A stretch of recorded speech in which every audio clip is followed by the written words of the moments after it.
Good morning everyone. দেখো সকাল সকাল আমি কি খাচ্ছি এটা বলো তো। এটা খাচ্ছি আমি বিট আর গাজরের রস, সঙ্গে আমলকিও আছে যদিও, আর পাতিলেবু। আর এই যে রাত্রিবেলা আমি মটর ভিজিয়ে রেখে দিয়েছিলাম সকালবেলা ব্রেকফাস্টে বানাবো বলে, তো যেটা ধুয়ে নিচ্ছি, ধুয়ে সিদ্ধ করব। একটা আলু দিয়েছি, দিয়ে একটু মটরটাকে সিদ্ধ করে নেব। এর মধ্যে একটু নুন আর হলুদ দিয়ে নেব, দিয়ে একবারে সিদ্ধ করব।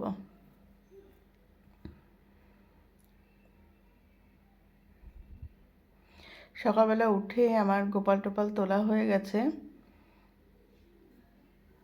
এদিকে দেখো মা হচ্ছে আটা মেখে দিচ্ছে আমাকে, আর আমি এদিকে ঘুগনিটা তৈরি করে নিচ্ছি। ওদিকে মটরটা সিদ্ধ হয়ে গেছে আর আমি এদিকে মশলাটা কষিয়ে নিচ্ছিলাম।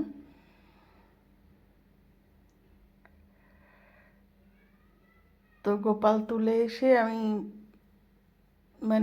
রান্নাটা বসিয়েছি।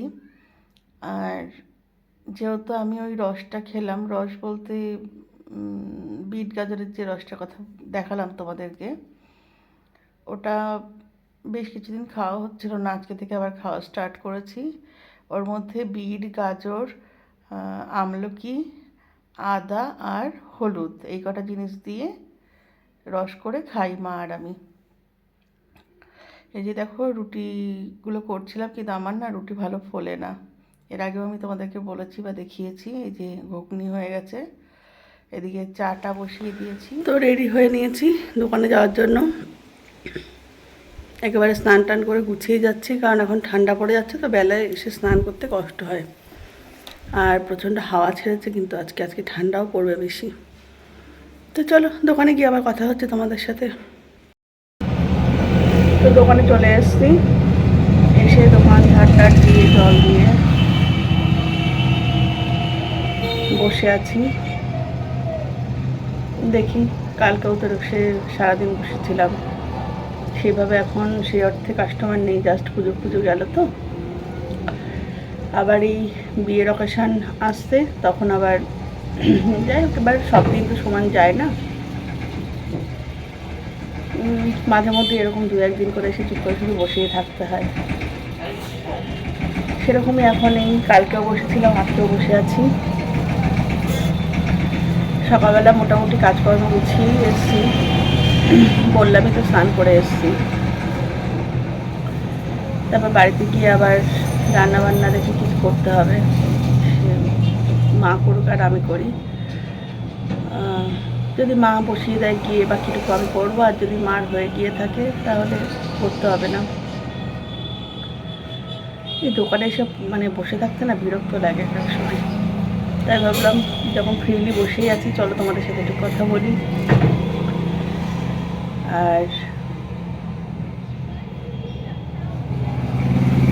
দেখা যাক, বসে থাকি। আর এখন একটু জব করব, স্নান করে এসেছি যেহেতু। স্নান করার জন্য না, শুধু আমি দোকানে বসে যখন সময় পাই একটু জব করি। আর আমি কিন্তু এরকম একটা মেশিন দিয়ে জব করি। রাস্তা দিয়ে হাঁটা চলার পথেও এইটা দিয়ে জব করা যায়। যদিও মালা দিয়ে যারা জব করে তারা রাস্তা দিয়ে হাঁটাচলা করতে করতেও জব করে, কিন্তু আমি মালা ব্যবহার করি না, করি হচ্ছে এইটা। তোমরা যারা জব করো তারা কিন্তু এটা দিয়ে জব করতে পারো অনায়াসে, সেটা যার যার ব্যক্তিগত।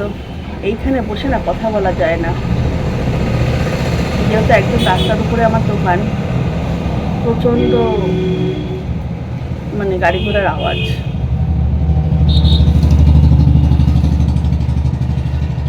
কালকে সেরকম কোনো ভিডিও সে অর্থে করতে পারিনি, আসলে না মনটা খুব খারাপ ছিল। ফোনটা হঠাৎ করে খারাপ হয়নি, হয়েছে হঠাৎ করে, যদিও আমার হাত থেকে ফোনটা পড়ে গেছিলো একেবারে সে দোতলার থেকে নিচে। এবার গিয়ে ডিসপ্লেটা একদম বসে গেছিলো, সেইটার পিছনে আবার বেশ অনেকগুলো টাকা খরচা হয়েছে, যার জন্য মনটা অনেকটাই হঠাৎ করে ঘটে যাওয়া ঘটনা। এবার জীবনে যদিও যখন বিপদ আসে এরকম হঠাৎ করেই আসে, সেজন্য কিছু করার নেই, সব কিছু মেনে নিতে হবে, মানিয়ে নিতে হবে, এটাই যা। তবুও মনটা অনেকটাই বেশি খারাপ, হঠাৎ করে এরকম একটা ঘটনা তো। যাই হোক, সেটাকে কাটিয়ে উঠতে হবে। চলো আরেকক্ষণ বেশি বকবক না করে পরে আবার কোনো অ্যাক্টিভিটিস নিয়ে তোমাদের সাথে আসছি। আর কী বলতো, অ্যাক্টিভিটিস বলতে সেই থোর বড়ি খাড়া, খাড়া বড়ি থোর, সেই সকালবেলা ওঠো, একই রুটিন, একই সব কিছু। ওই তার মধ্যে থেকেও নিজের লাইফস্টাইলটাকে, মানে আমার লাইফস্টাইল কীরকম সেটা তোমাদের সাথে শেয়ার করা। চলো এখনকার মতো টাটা। তো তোমাদেরকে যেরকম বললাম, দোকানে গিয়ে যে প্রথম দোকানে যখন বসেছিলাম সেই সময় প্রথম দিকে না লোক হয়নি, তারপরে বেশ কিছুক্ষণ পর থেকে লোক আসা শুরু করেছিল। আর এই যে দেখো আমি বাড়ি যাচ্ছি, আর বাড়ি যেতে যেতে কিন্তু আমার প্রায় 2টো বেজে গেছিলো। এটা হচ্ছে আমাদের বাড়ির গলির পথ। তারপরে গিয়ে সোজা রান্নাঘরে ঢুকেছি, দেখি মা রান্না বসিয়েছে। তারপরে মা উঠে গেল, আমি রান্না বসালাম। তো কী রান্না করছিলাম বলো তো? ফুলকপি চিংড়ি দিয়ে। আর রান্নাঘরে না একটু আলো কম ঢোকে, কাঠের রান্নাঘরটা আর কি, একটু আলো কম ঢোকে।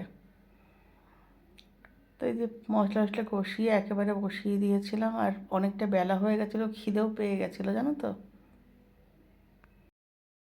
এখন বাজে 2:27। তো বাড়িতে এসছি আমি 2টো নাগাদই এসছি। এসে রান্না করতে বসছি। এসে দেখি যদিও মা রান্না বসিয়ে দিয়েছে, মা ভাত আর হচ্ছে যেটা ভাজা করেছে দেখলাম ওটা করেছে, আর আমি আলু ফুলকপিটা এসে বসালাম। চলো একবারে খাওয়ার সময় কথা হচ্ছে। এই যে দেখো বরবটি, আলু আর উচ্ছে দিয়ে মা ভেজেছিল, আর আমি ভাতটা করেছিল, আর আমি করলাম এই যে মাছের ঝোলটা।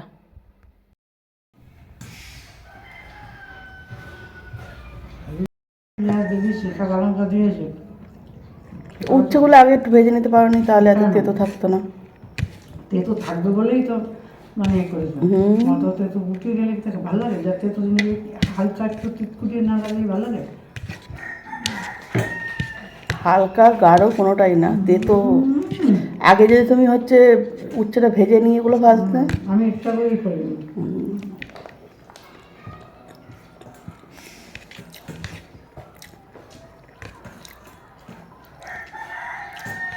তেতো লাগছে না তোমার? তোমার জিভে তার মানে তেতোর স্বাদ চলে গেছে।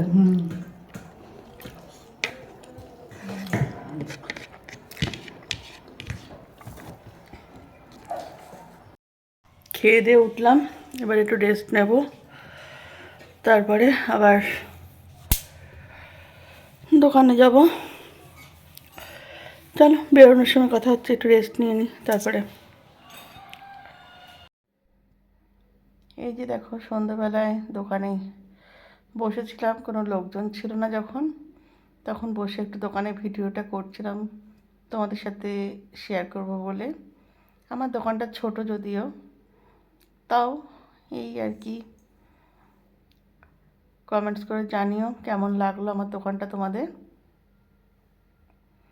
একটু পরে বাড়ি চলে যাব, কারণ শীত পড়লে না জানো তো এদিকে লোকজন কমই থাকে, সেরকম একটা লোকজন থাকে না। প্রত্যেক দিন তো বাড়ির থেকে ভিডিওটা এন্ড করি, তাই ভাবলাম চলো আজকের ভিডিওটা দোকান থেকেই শেষ করি। কাল শুরুটা আবার সব বাড়ির থেকেই হবে। আর বাড়িতে গিয়ে অ্যাকচুয়ালি বিশেষ আর কোনো কিছু দেখানোর নেই। মোটামুটি এখন বাজে 8:30। তার বেশিক্ষণ হয়তো বসবো না, কারণ লোকজন মোটামুটি কমেই গেছে এখন। তাই ভাবলাম বাড়িতে চলে যাব, তার আগে ভিডিওটা এখান থেকেই শেষ করি। প্রত্যেক দিনের মতো আজও আবার বলবো, যদি আমার ভিডিও তোমাদের ভালো লেগে থাকে তাহলে প্লিজ শেয়ার করে দিও, লাইক করে দিও, একটা কমেন্টস করো। আর অতি অবশ্যই আমার চ্যানেলটাকে সাবস্ক্রাইব করতে ভুলো না কিন্তু। আর সবচেয়ে বড় কথা, একটু মন মানসিকতা খারাপ ছিল বলে ভিডিওটা যে ঠিকঠাক মতো করব সেভাবে করতেও পারছিলাম না দুদিন ধরে। চলো কালকে থেকে আবার ফুল দেবে চেষ্টা করব সব কিছু করার। তো আজকের মতো এখানেই গুড নাইট বলি সবাইকে। সবাই ভালো থেকো, সুস্থ থেকো। আজকের মতো টাটা সবাইকে।